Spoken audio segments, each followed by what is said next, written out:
All right, this is going to be like a podcast episode or podcast video, however you want to put it. So it's like you don't need the screen on for this. So if you're like you can't be around the phone, you can't look at the screen, or you got to have your screen off for my YouTube Premium subscribers out there. But you need something to listen to. This video is perfect because it's just going to be a video of me sitting here talking. And another disclaimer is that I have had no hands-on time with the Switch 2. So everything you hear from me, and this is just my thoughts based on the footage, as well as maybe a couple other creators' reactions to it. So please do keep that in mind. But I have not seen anything regarding the Switch 2. Well, that's the worst way I could have worded that. I haven't had any hands-on time with it. But at the time of recording, it is April 14th, and it's like 2 weeks roughly after like the big Switch 2 reveal. And I just kind of wanted to put some thoughts out there. I took some notes. I've like watched through everything like on its own. And then I went back and making the points for this video. I watched the Switch 2 like reveal thing with all the details, and it showed and jotted down some thoughts as I noticed them. And I'm going to be doing that by talking about these things in the order that I wrote things down and they showed them.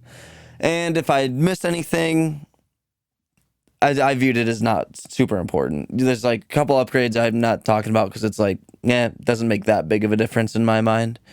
But yeah, so this is just kind of my general thoughts on the Switch 2. Now that it's a couple weeks later, had some time to think, had some time to watch more stuff about it. You know how it goes. But here we go.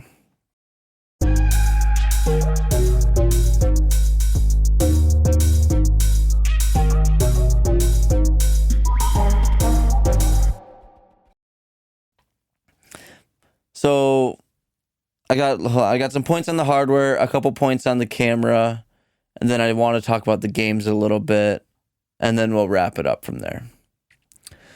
So, hardware changes worth mentioning. There's USB-C port at the top and the bottom.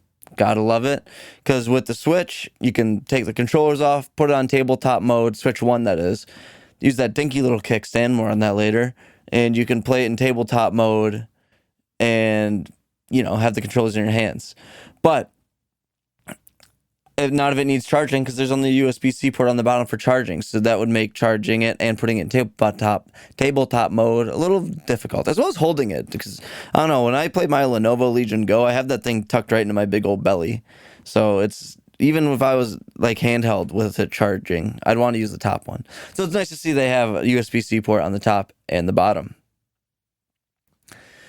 Joy-Cons are now magnetic versus like a mechanical sliding mechanism, I guess.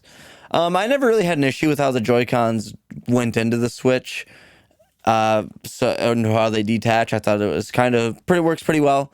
But hey, if the magnets work well, then it doesn't really matter to me. They can do what they want.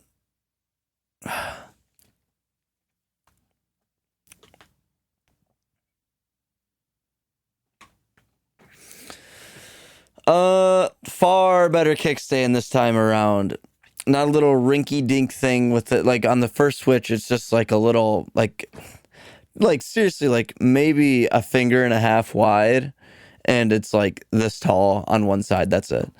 On the Switch 2, it's like the width of the console, and it's big and wide. It's got like, you can fully lay it pretty much flat if you want, or maybe like a little bit sloped up. And it just looks all the more sturdy, especially after using my Lenovo Legion Go a lot and using that in tabletop mode a lot. It's got a big meaty kickstand. It's literally just the whole back, like the whole bottom half of the console is the kickstand. So that feels nice to just have a meaty kickstand, especially for a big chunker like that thing. But it's nice to see the Switch 2 get a little bit, the Switch 2 kickstand hit the gym a little bit, we'll say.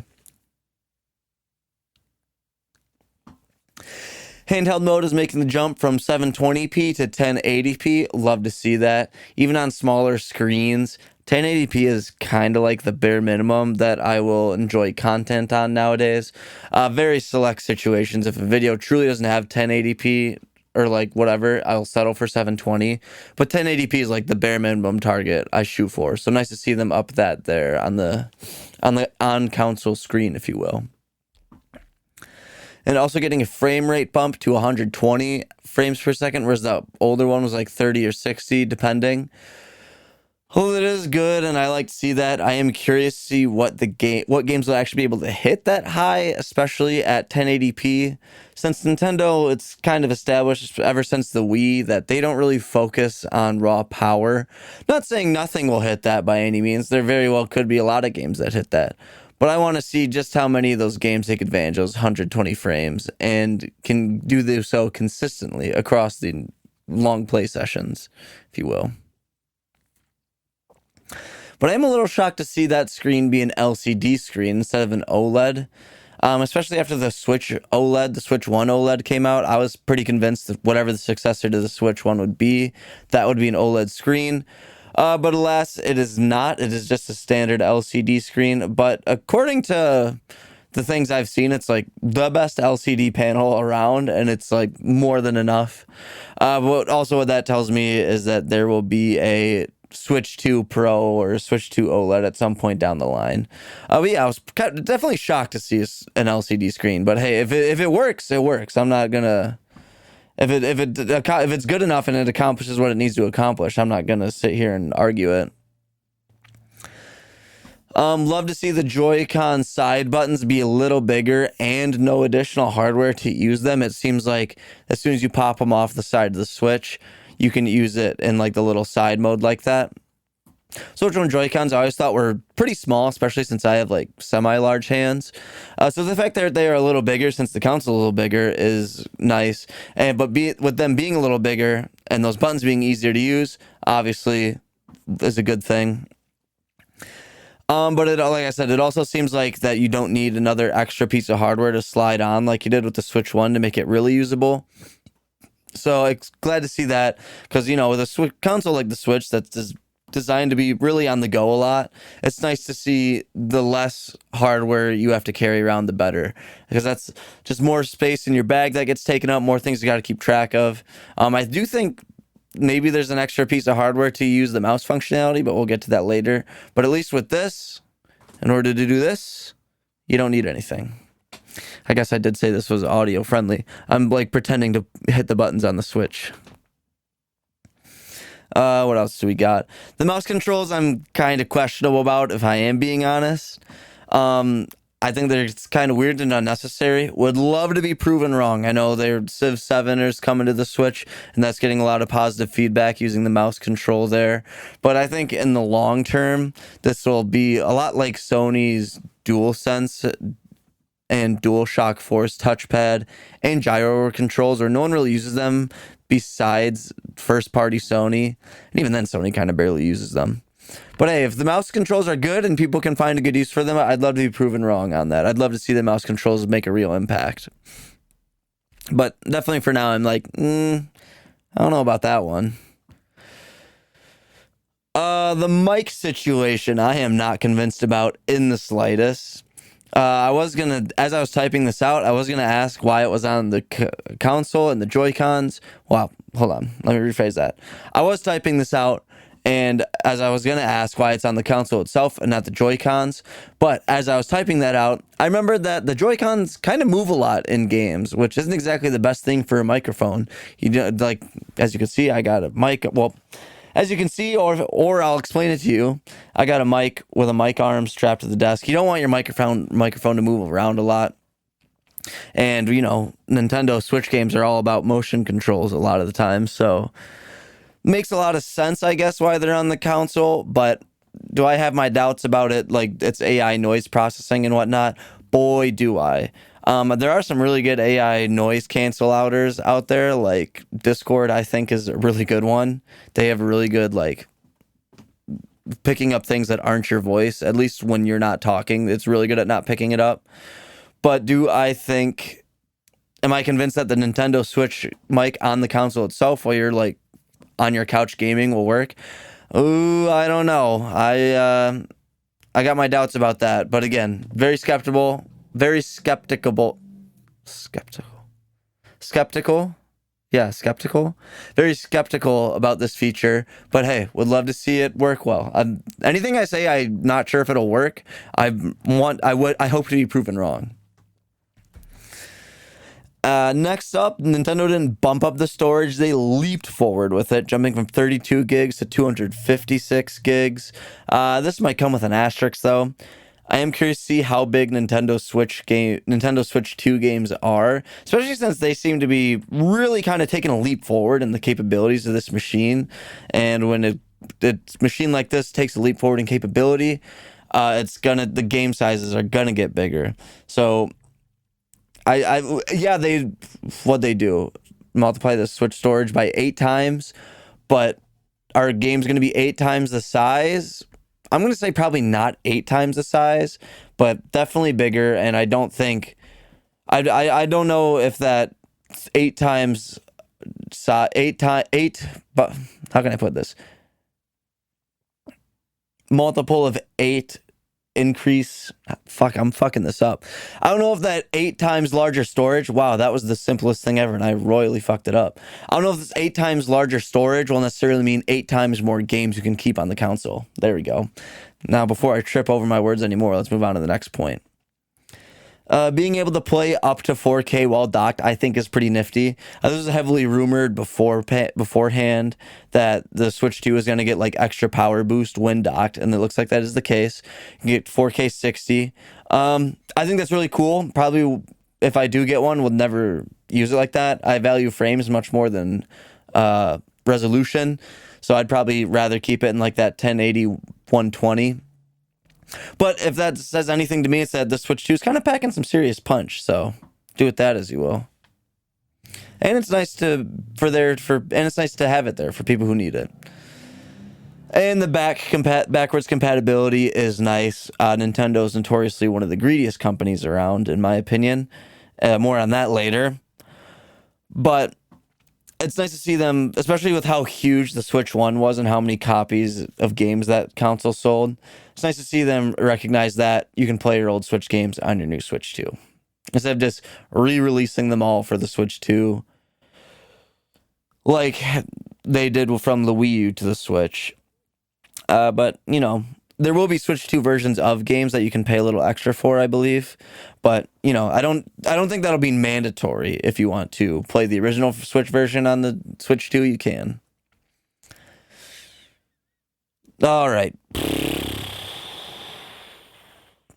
I want to talk about this camera for a little bit, since it is technically hardware. It is not included, but this camera, man, I don't know.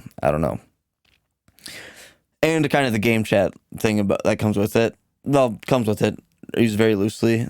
The game chat feature and the camera. The screen share in this, the fucking frame rate. The frame rate when you're sharing your screen and your game. Ooh, it's like what looks like 2 frames per second. It's not a lot. And that's far too low, in my opinion. I know that Nintendo has said, like, they, instead of focusing on making other people's games look smoother and better, they want to take as much power from the Switch as they can and make sure your game is running smoothly on whatever screen you're playing on. And I respect that. I totally do. But if that's the sacrifice you have to make in order for that to happen, to me that says just how, like I said, the Switch 2 is definitely powerful, but when I read that, it makes me think, just how powerful is it?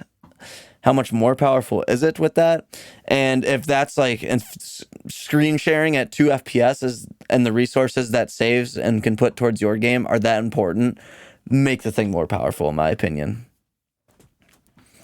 And the camera itself seems to be like outputting 30 frames at 1080p. I swear to God, what I saw, I could have swore that camera was like 480p. It looked awful, but maybe it's like the sensor on it's not the greatest, so the coloring is not the best.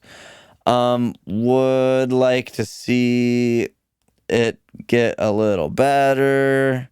It is $50, I think, for the camera, which isn't too bad. And I know other webcams, I'm pretty sure you can just use any other webcam you want for game chat.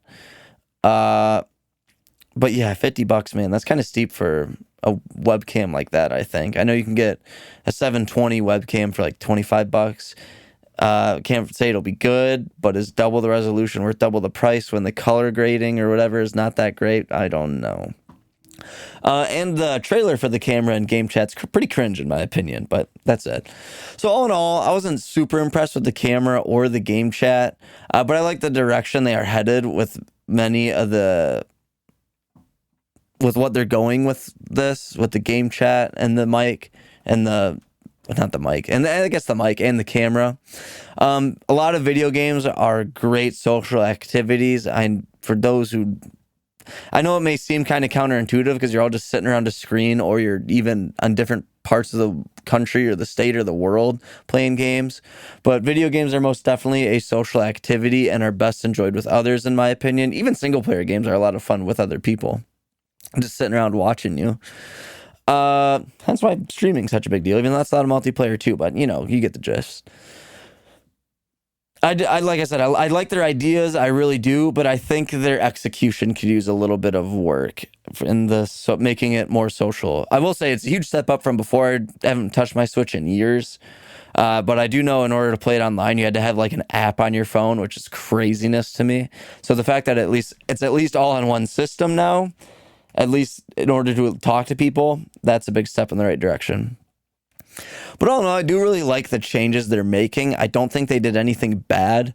The worst thing I can say about anything is that we'll have to wait and see how it turns out.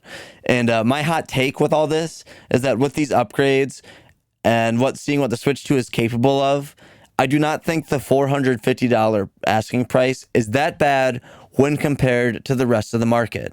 And I choose that wording very carefully. $450 is a lot of money. I'm not arguing that. But when compared to the price points of the PS5 and the Xbox Series X and what those machines are capable of, I don't think $450 is that bad. Never in a million years would I say it is a cheap console, but when compared to the others and what it is offering, I don't view it as being an egregiously priced machine. Maybe a little overpriced, maybe, but I am not retching at that number, and I don't view it as a ripoff by any stretch of the phrase. And that is impending tariffs aside, because I'm in the US. So those have proven to be so unpredictable that I'm not even factoring those into this video at all. So yeah, I like the console and the hardware for the most part. Software, I like the direction they're headed, but we'll see where that goes. But let's talk games. Two games in particular here really stuck out to me, and that is the new Mario Kart and the new Donkey Kong game. Mario Kart I've always had fun with, and it seems like the new game modes, higher racer count, and continuous track thing for the Grand Prix, I believe. That seems like one of the best ones yet for me, so definitely caught my eye there. I'm still chasing the high of Mario Kart Wii, though. I played the living shit out of that Mario Kart. I was unstoppable in Mario Kart Wii. I'll die on that hill. And the DK game looks very neat, as the destruction in it looks very cool.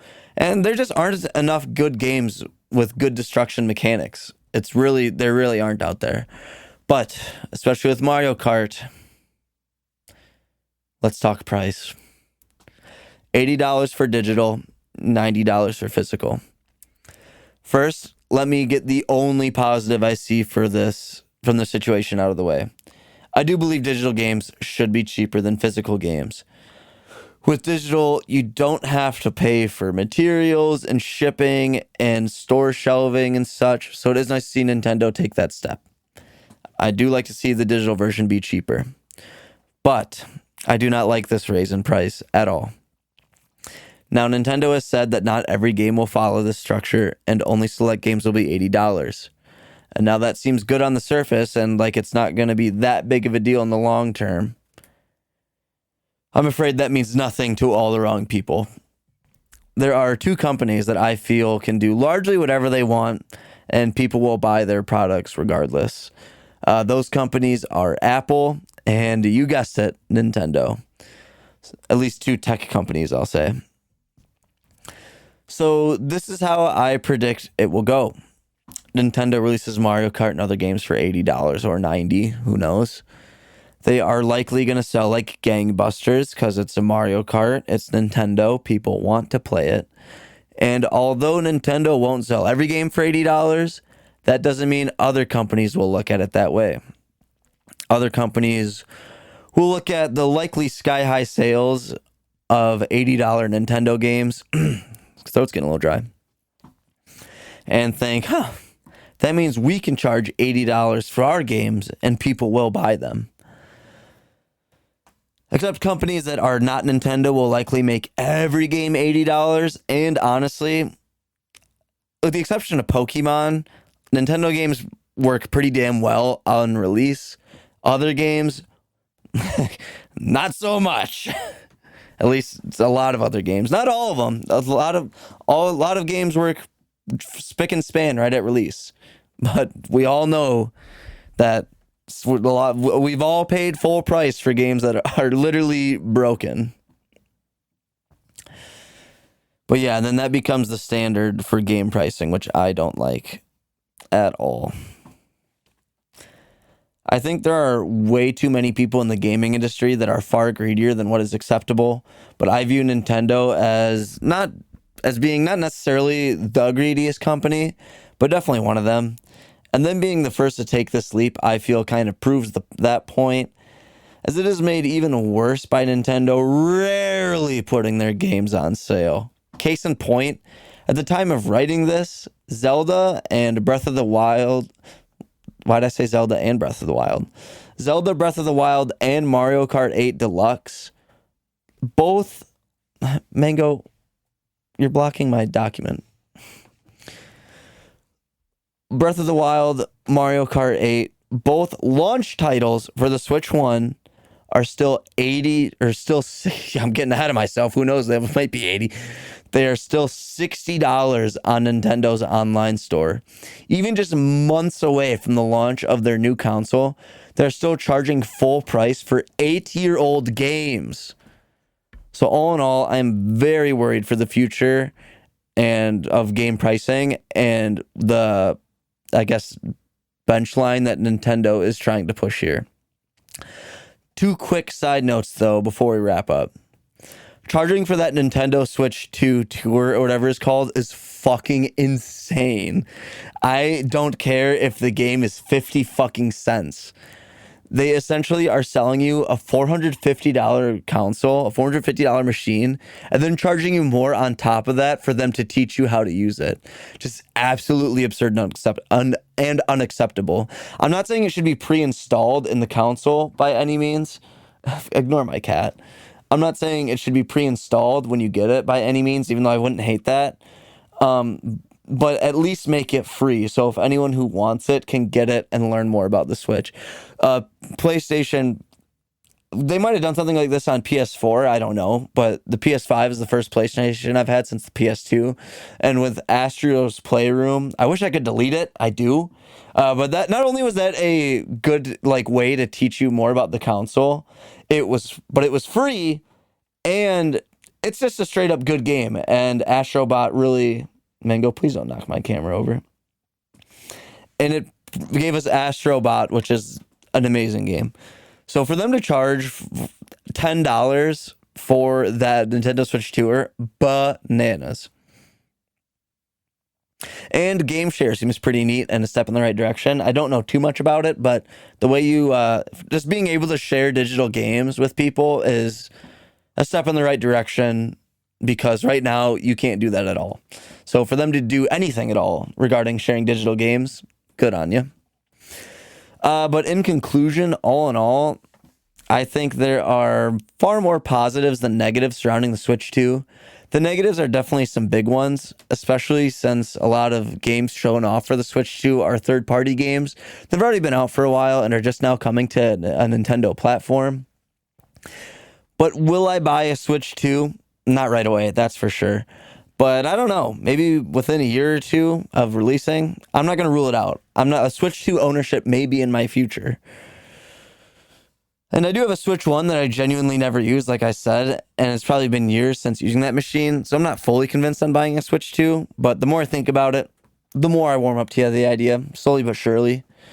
But yeah, all in all, I think the Switch 2 as a console is pretty solid, but the stuff that Nintendo's doing with it, not the best, not the biggest fan at all. But that's my thoughts. thanks for watching. Thanks for tuning in, I guess, to this podcast, as you'll call it, this Milkman Channel podcast, whatever. Got another one of these videos coming up where I just sit and talk to the camera. I got another one on that's about gaming I want to talk about, but that'll be in a couple weeks. But thanks for watching. Appreciate it. If you like this video, hit that thumbs up. Make sure it goes a long way for us here at Milkman Media. Subscribe to the channel for all your food and gaming needs. And lastly, let's talk in the comments. I'd love to hear your thoughts on Switch 1, Switch 2, anything Nintendo. Would love to hear it. Or if you got something else on your mind, you just got to get off your chest, let me know. I'd love to hear about it down there. Thanks again for watching. I appreciate you, and I'll see you in the next one.